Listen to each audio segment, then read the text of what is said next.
Que faire de toutes les promesses qu'il m'a faites? C'est la question du jour auquel je vais répondre aujourd'hui.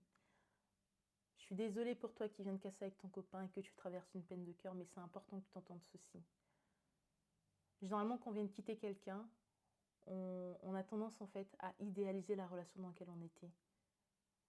On idéalise toutes ces choses que, quand on était dans la relation, on trouvait que c'était des défauts.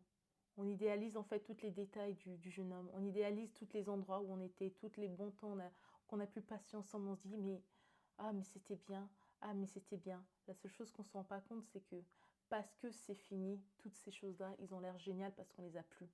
C'est justement quand on n'a plus quelque chose qu'on a tendance à se dire, ah, mais c'était pas mal. Pourtant, je suis sûre que quand tu étais dans la relation, tu disais qu'il y avait des choses qui ne te convenaient pas, il y avait des gestes, il y avait des actes, il y avait des...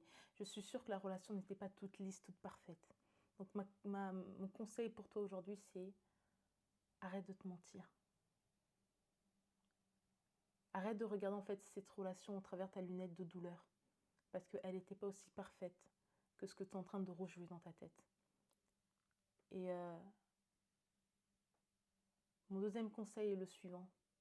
Si tu n'arrives pas à arrêter d'idéaliser cette relation, va chercher pourquoi est-ce que, aujourd'hui, à ce moment précis, cette relation était importante pour toi.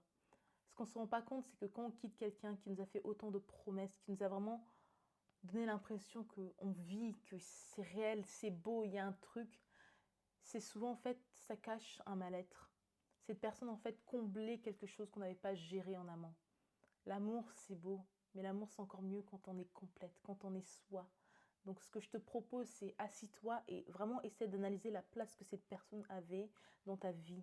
Qu'est-ce qui comblait? Est-ce qu'il comblait le fait que tu sois avec quelqu'un, du coup, tu seras mieux vu, tu seras beaucoup plus à l'aise avec toi-même, tu auras moins peur du regard des autres.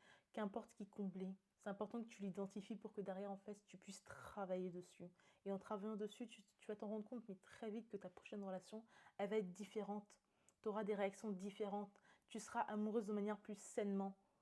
C'est compliqué à le dire, mais les relations qu'on idéalise comme ça, c'est vraiment des relations qui montrent à quel point on a en nous quelque chose qui est cassé et qui a besoin d'être réparé.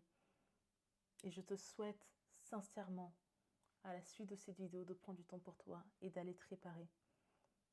Parce que tu ne te rends pas compte, mais tu ne mérites pas moins que ce qui est meilleur dans ce monde. Courage à toi. Et n'oublie pas, tu n'es pas toute seule. Tu n'es vraiment pas toute seule.